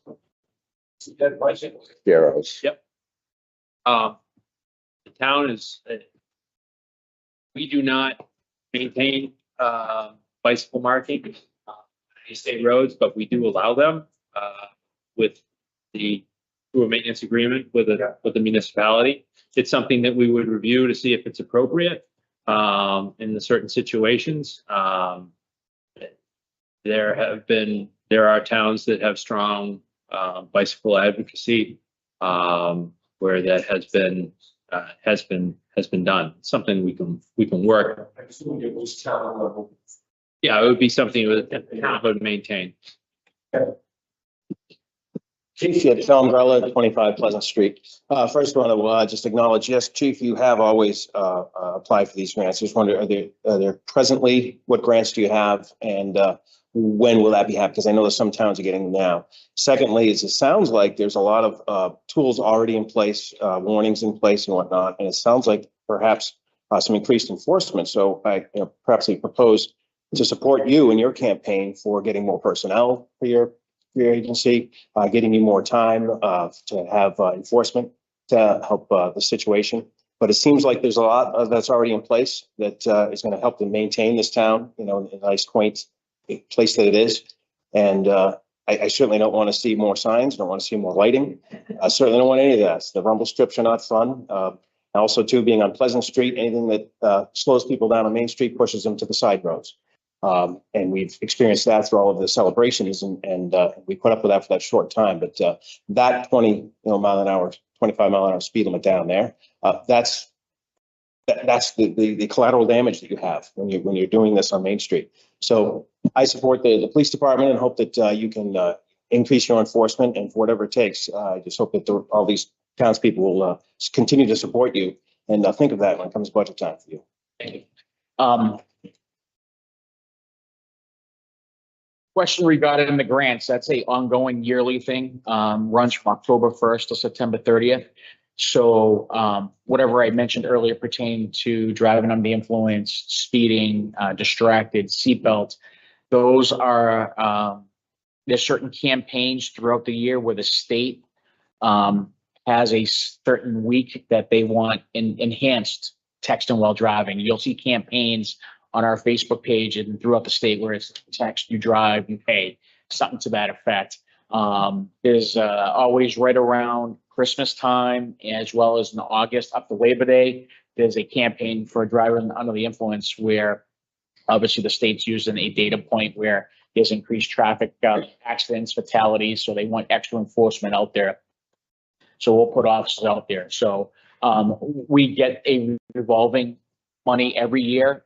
The money stays the same, but with inflation and stuff, it just seems like that money's the same, but the hours that go into it will be less. But all kinds of different grants, such as we just ordered a handheld radar that should be coming in that allows us to actually pull into a driveway and just shoot the radar out the window. Traditionally, where we have the radars in our cars, you have to be set in a certain area, and with the lack of shoulders on our roads, 87, in particular 85, unless you can pull off over here by the town hall, we're very limited on where we can run stationary radar, where you're not moving. With the handheld radar, you're going to be able to do more enforcement. You can actually pull into someone's driveway if they give you permission, and then run radar. But I appreciate, obviously, that we're always looking at different ways that we can increase our enforcement with personnel. But the government and the state of New Hampshire, where we apply for our grants, that's a yearly thing. And it's not a lot, but it does help. You come up here. Thank you. We get a speed gun for Leslie's porch. Excuse me? We get a speed gun for Leslie's porch. And then the question, this might be DOT, speed tables. I just said, we've seen them over in behind Dover High School. There's speed tables on that. People cut through that road. There's speed tables on off of Ocean Road as you Speed bumps, speed, they're like a speed Yeah. table. They're not like the one a bump. Portsmouth Banfield Road, that's a town road, I believe. I think the town took over That's Banfield. The town did that, and same thing in Portsmouth. It's over There's one in Dover and Yeah. then Portsmouth. through the go behind the Dover High School. I think that's a Yeah. town road as well. Okay, that was my question. Okay, and then a speed control.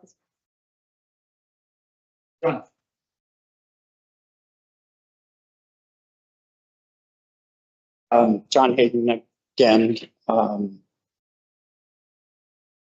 several properties along this road, and just a quick background of myself and my family.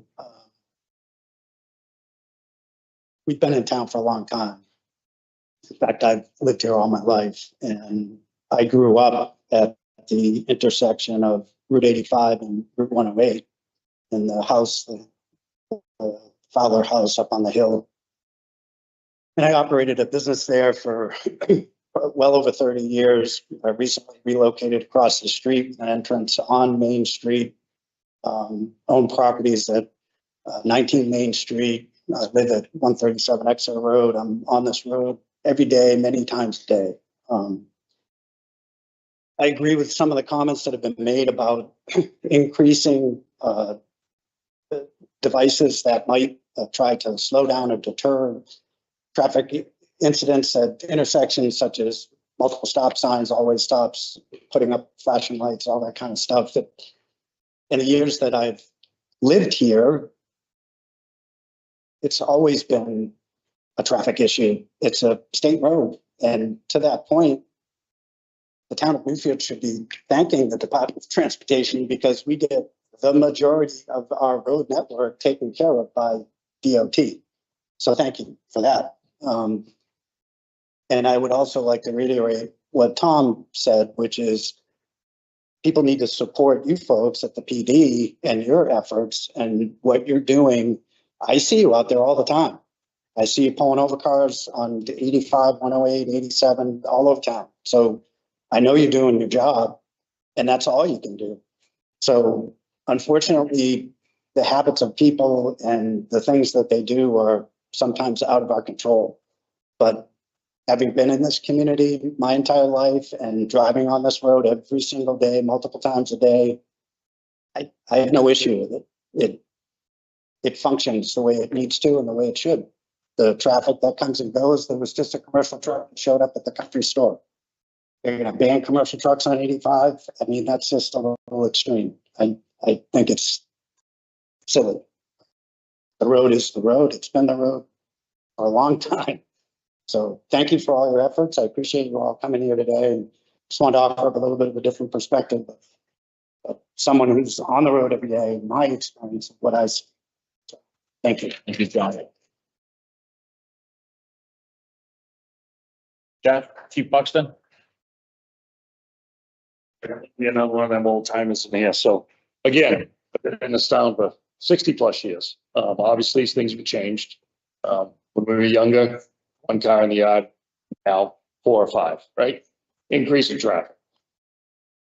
I want to first go with the suggestion of the 3-way stop, 85 and 87.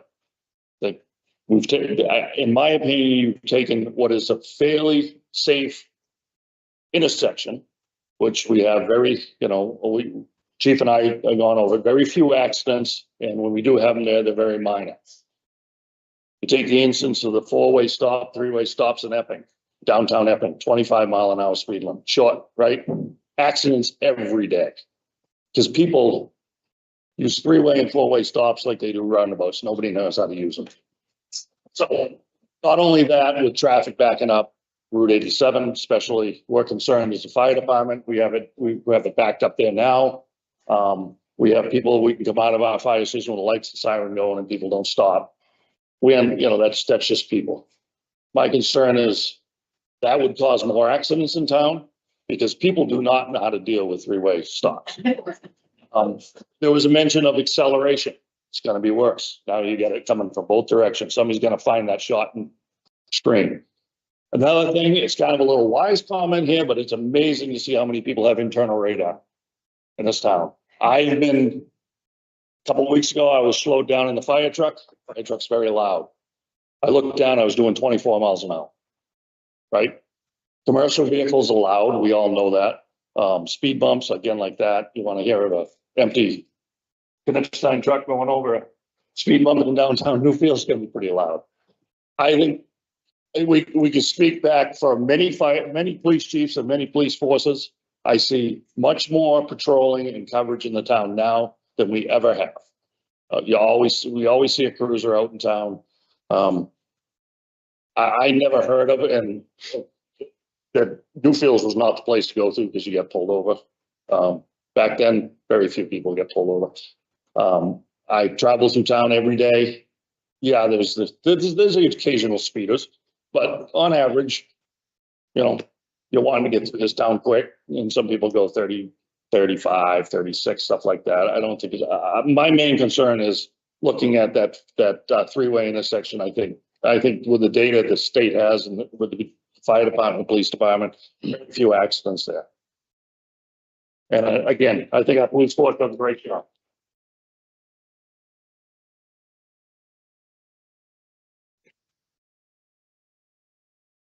Mike Mackey, 31 Finn Ave, Newfields. And first, thank you all for doing this.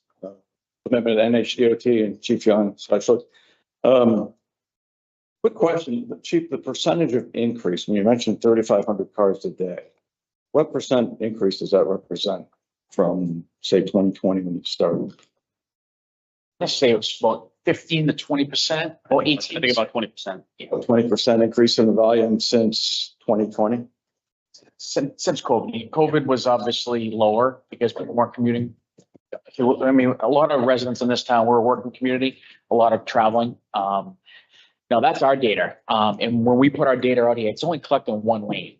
But we actually went back and checked the data that the state has as well. And we looked at the traffic count on 108, 87, and 85.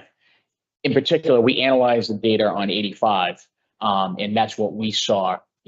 So we have an average daily count of how many cars are going on 87 in both directions, and the same goes for 85 and 108. And just following up on that then, and you track your traffic stops in relation to that? Have they gone up similar amount? I can only speak to since I've been here. I mean, the motor vehicle stops are pretty consistent across the board because our staffing has been stabilized since June of 22. So that's about 3+ years now. I've been here since November, end of November of 21. Our department, full-time wise, we've been fully staffed. We haven't had any fluctuations of being low. Since we are fully staffed, our motor vehicle stops are pretty even though the traffic's going up. And it can be argued too, and the state can actually, when we look at it too, is our data out here actually shows that vehicles are actually traveling at a slower speed during the busier times, right? Because cars can't speed. What we're seeing with when cars do speed out here, it's when the traffic volume is lower. We will have a 55 or 60 out here, at 2 o'clock in the morning. There's nobody on the road. Doesn't mean it's right, but when traffic is lighter, vehicles tend to go faster. During rush hour in the morning between 6:37 and about 8:30, and then in the afternoon between 3:30 and 4 and about 6, traffic is a little bit heavier. So you're having that constant flow of traffic where, the data is showing in our data point in our speed signs tell us when we should be out there enforcing. This is the bigger percentage when vehicles are traveling over the speed limit by a certain amount. So basically, hopefully I answered your question. Our enforcement is level. Not huge. We're not making 500 to 1,000 cars because that's almost impossible unless you increase your department size and you put an extra officer on duty during the day and they're stopping 5-10 cars during the day. But when you have a steady, our full timers haven't increased since I've been here. And that's a whole different, thing. I'm not going to sit here and say, I'm going to put in for another full timer. There's other things, trust me, there's wants and there's needs. And just maybe a DOT question on this, with GPS, with Google and et cetera, who are coming up with alternative routings, how does that get fed into for example, if it's a 25 limit here versus a 35 limit, does that go into Google and affect their routing? Because my perception would be, we've been here 20 years, short timers. But you know, the prevalence of Google Maps that provide the most direct routing and the fastest routing, it would seem to me would cause a lot of this traffic increase where they're diverting from 108 with lots of stop signs or 125 or whatever. I'm just curious how that works, how they do their decision model to route cars. Well, I think you'll find that their decision models are probably closely held secret. But I will say that they do not communicate with us, and we don't communicate with them. There's, you know, if we change a sign, we're not announcing that we're not calling up TomTom and WAPFest and Google Ways. They deal with big data, and Bill talked about probe data and how we're able to extract speeds. They're using cell phones, connected vehicles, commercial vehicles, all of that information, and the Google car that runs around takes pictures. Bing does the same thing, and all those guys. They're analyzing the roadside. They're analyzing traffic in real time, and so their algorithms are based on what they see happening. Real time data kind of. So what they're doing is they're seeing the speeds of the average vehicle on certain routes, and so they navigate taking into account those speeds. If we lower the speed limit and that results in a lower speed of the prevailing speed of vehicles, then that gets factored into that algorithm. The one place where we do have an influence is if we close roads or provide some sort of communication of an event. That we do have a direct feed of real-time information. If we say we close a lane, that gets fed automatically to Waze and Google, and that gets posted. But the actual navigation is based on the data they have collected themselves. And so will you see sometimes on, like if you're navigating with Google, it might say what the speed limit is. It's because the Google car drove by, saw that speed limit sign and logs it. And that becomes part of their data set. So we can't do a head fake with a fake 25-mile-an-hour speed limit, right? Well, right.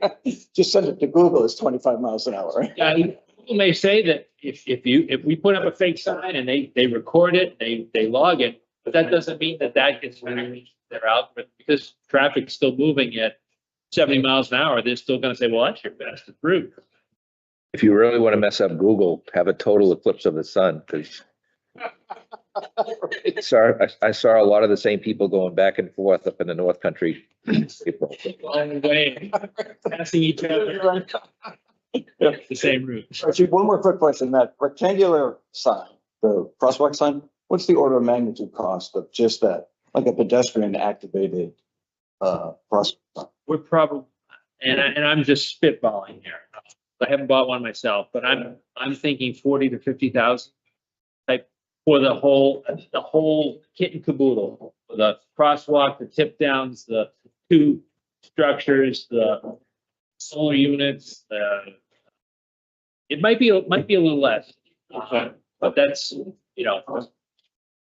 Used up my quarter questions. Thank you. Lee, I just want that would be, since it is a state road, however, the maintaining of the sign and the purchase of the sign and the installation of the sign would be the responsibility of the town of Newfield. Is that correct? Right. Let's clarify that. I priced those signs out 3 years ago. So there's different data points. You can go to the extreme, such as what Exeter has, or PA downtown, where they're actually activated by sensors. And then you have the ones in Newmarket, and then you have the cheaper version. So it fluctuates. There's a big price gap in between. Are you looking for the Cadillac type of signs, or are you looking for something less? So I do want to just bring up one thing. We talked about TomTom and the data. I'll give it to Lieutenant Blaze. We actually had a post on our Facebook page a couple of years ago, and this is the type of obstacles that we see when we're out on the road running radar. And in particular, Oakland's Road is a 25-mile-per-hour zone that runs between Newfields and Exeter to cut through. for our high school students to get to the extra high school. So traditionally, it is a racetrack out there and we get complaints. So Lieutenant Blaze was out there probably about a year and a half ago running radar.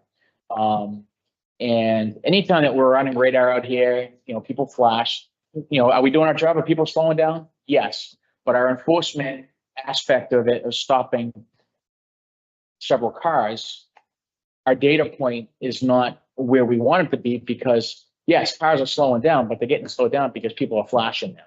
So with the technology, the officer, I'll let Lieutenant Blaze explain what we ran into about a year and a half ago on Oakland Road. Waze. Yeah, I mean, so essentially people will tag that we're there in certain locations, right? So, we have to adjust where we're parking, right? So whether it's on Main Street, Oakland's, any area of town, if we're there for more than 5 or 10 minutes, people see it ahead of time. So we're not necessarily getting people driving at their natural speed, right? So we try to adjust for that as best we can with the limited shoulders. We have the handheld radar that's coming. That was recently purchased that will help with that and give us more options. We've been creative trying to use grant money for message boards and radar signs, moving those around because, it's just sign fatigue. You have so many things, people get used to it. They kind of blends into the background. So, those are not fun to move around. They're a hassle climbing up on a pole and mounting those things. But we do our best to put those in locations where we get complaints. We're limited on where we can put them because we need sunshine or solar powered. So Oakland's is very challenging to put a sign up. There's really no spot to put some of those radar signs or even the message board. So those are some of the challenges that we've had for putting those out. But the two large message boards were provided by purchase through grant funding.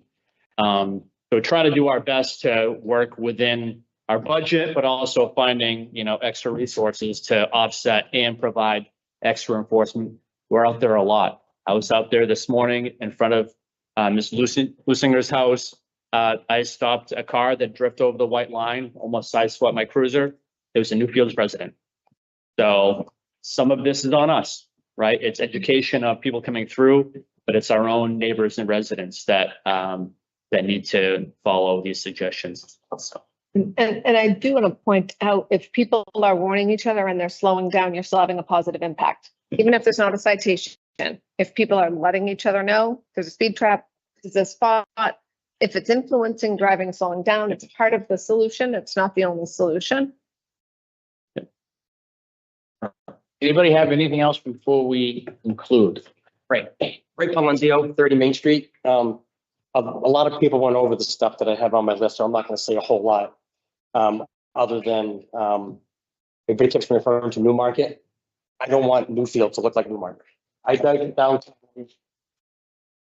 signs and flashing lights and sidewalks and things everywhere, and that's almost like a little city. That's not here. And I would suggest I would like anybody to drive around the Seacoast area and find a road like this at only 30 miles an hour. They can put it 10 for all I care. I'm fine. I'll go 5 if they want. But everywhere I drive now, I look at that and everything's 35 at a minimum on a road like this. And I would suggest that the state might even go up, not down, if they did a study. I'll go back to the 3-way signs. It's been talked about, but I see it down by my house. In the afternoons, people coming off 108, but people are taking a left on the Railroad Ave. It backs up the traffic, and you hear that loud noise. I'm really surprised to hear that anybody in this downtown area wants a 3-way stop sign, because what's next is going to be a noise issue. And anybody on this road like me have a hard time complaining about noise with the tractor trails, and I hear it all too. Motorcycles, all that stuff. But I got a train in my backyard too that goes by 15 times a day, right? So you got to be careful what you're complaining about. That's all I got to say. But thank you. That's right. And I just want to clarify, the state, the engineering study, correct me if I'm wrong, would be on the town. So that would be a cost of us. The raising or the lowering the speed limit, the state would be consulted, but I think it would be up to the governing body here in Newfields, and whoever is on the select board. And I'm sure the residents would have an input in that. And obviously, the police and fire chiefs would be consulted on that because, we know what we have for accidents. We know what we have, for the law enforcement aspect of it, of what we have for, motor vehicle stops, complaints, stuff like that. So, the state, even if an engineering study is going to be done, doesn't mean it's going up. I mean, I would explain to the criteria of the select board and the residents of the 85 percentile. Does it make sense of lowering it when the 85 percentile that they use on their state roads? It's going to be the governing body. It's going to be, obviously input of the public, the police chief and fire chief. This is a informational meeting. There's no roundabout going in. There's no bridge going from Stratham, across Newfields going to Exeter. There's nothing like that happening. And honestly, I will be far gone if and when that ever happens.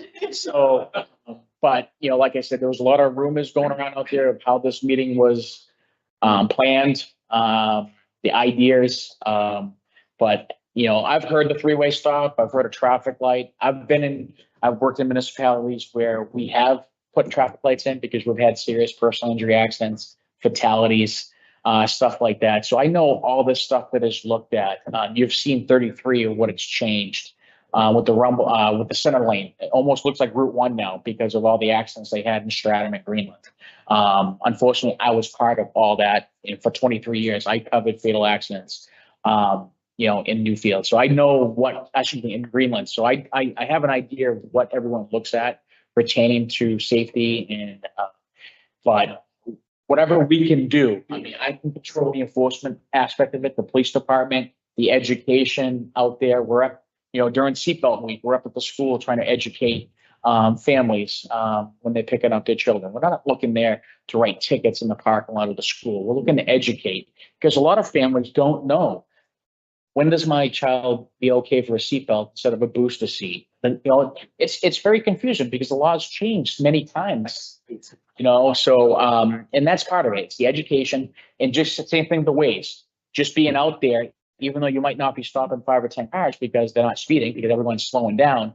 We're doing our job. So when you see a car stopped on the side of the road, if you don't see a cruiser move, that's probably because either people are flashing, ways, or honestly, we're getting our point across and we're going to be out here. We're out here a lot, 85. You see me. I see you across the street from my house all the time. It's impossible in the morning when school's in session because a lot of the parents are dropping their kids off here. We can't really. So you'll see me up by the water department or up by the library, stuff like that. But does anybody have anything else before we go? Just as a resident and a driver, some of the options and keeping our options open, like Hobie mentioned, keeping an open mind, considering all options. It doesn't mean that those are decisions that are going to get made. It means that everyone has a place and a voice to look at the resources, to consider what might be helpful, consider the rippling effects, and keep our families and slower people safer as much as possible. With that, I see that blindness to signs. When you see the same sign in the same place all the time, tuning out. Places I've noticed signs have a sign that says hill blocks visibility. First time I saw that sign, I was like, oh, that's kind of cool, because I might have approached that hill at a different speed. That seems like a helpful sign. I don't know where that is. Stratham, maybe Hampton, I don't know. There's some speed signs that just have a bright color around the edge. It just draws my attention a little bit more. And so some of these campaign ideas, using the culture of the community, knowing that a good portion of the people speeding by are our neighbors. There are customers at our businesses. There are employees trying to get to our place of business. It's, something we have to work on all together. And we have to speak up about concerns like cutting through the side streets to avoid something that goes in. Those are real concerns. And so everyone's input really is important. And the fact that Chief Young coordinated with DOT to have this meeting is really super for our town. And we just need to take it in a stepwise fashion and follow a correct process to see what comes of this. Gina? Just first of all, no disrespect. What can we do? One of the things I heard like a common thread was the education part. So as a community, how can we, maybe that's a starting point, where we can start communicating to our neighbors and community about, hey, we're looking at the speed we're going. I think that's the most, the best way to bring the community together with a common thought, with a common goal. So that was just to put that out there, if there's any suggestions people have as far as a better way to communicate to make people aware. Perfect. As you can see, maybe we have body cameras now. So when we review body camera footage when officers are stopping cars, the officers, because a lot of people say they don't know the speed limit, are they telling the truth? They don't know. So part of the education process of it is actually stopping cars and informing whoever is violating the law, no matter if it's a speeding violation or a stop sign violation, is to inform them of the speed limit and stuff and educate them on that. On Facebook. Yeah. Got to be careful what you put on Facebook. The ways we had a lot of comments throughout the world bashing us, and I guarantee 95% of them didn't even know where Newfields is. They weren't local. No. It went on Waze and it went viral. So we have to be careful what we put on Facebook, because obviously we want to educate and the public, and that's the residents of Newfields and anyone driving through town. People who are in Texas and, different countries and stuff like that, no idea where Newfields is. But we did have 800 and some odd comments, and 5% of them were people around here. Wasn't many. So as for today, I appreciate the Department of Transportation, Lee and Bill coming out. This did move pretty quick. This original meeting was in June and now this is July. I wanted to have a meeting. Moving forward, I will still speak with Bill moving forward with these ideas. Obviously, Catherine is the liaison with the select board that was appointed. And I'm sure this will be discussed at one of the next meetings coming up in August of where do we go from here? We're not going to brush it under the carpet and let it become dust and stuff like that. Things don't happen overnight. There are some, what can happen is what is going on now with the police department, and we're not going anywhere. We're here enforcing the violations and anything that happens throughout town, no matter if it's Main Street or whatever road. But as for where it stands with the Department of Transportation and the Select Board and the Police and Fire Department, we will discuss moving forward. And just pay attention. Obviously, all meetings are put on the website and at the town hall downstairs. So I can't guarantee that everybody will be notified, but if it is something that's going to be very important and discussed at a public meeting, such as a select board meeting, it will be put on, obviously, the website of the town.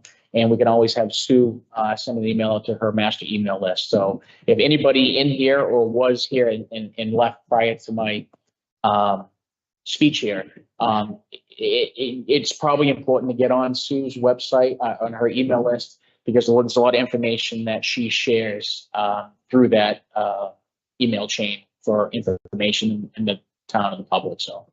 So again, thank you. Any final comments at all? I took on a couple of notes. I think I'd recommend that the town work with regional planning. I know part of the communication in front of this meeting, I forwarded that to David Walker and Scott Bogle. They're a great resource.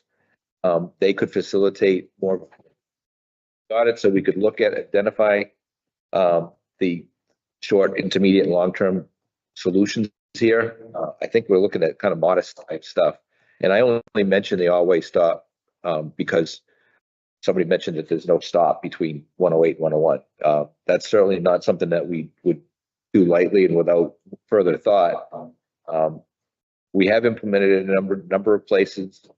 I know I've got some pretty significant feedback. One town, I got an email that started with, "You are an absolute idiot," and that was the most positive thing in the message. So that was a year ago, and I want to reach out to that person again and see if I'm still an absolute idiot. But again, I mentioned those kinds of things because they're in the toolbox. They're things that should be considered before they're discounted and evaluated. So again, regional planning would be a great resource. They also have the tools to do demonstration projects. I think they have some engineering facilities available. A demonstration project would be where they could put some like temporary solutions in, either with cones or sandbags or curbing. for gateway treatments to kind of see how that reacts. So I think that's probably where I would recommend starting. And we've got a couple things that we can look at as far as signing. Certainly work with the town on any kind of changes to speed limits and things like that. So appreciate everybody showing up. Again, this is a very engaged group. 9 o'clock in the morning, we don't usually see this kind of a crowd. Sometimes at night, we don't see this type of a crowd. So we recognize the urgency that you folks have for this area. Thank you again. Thank you, everyone.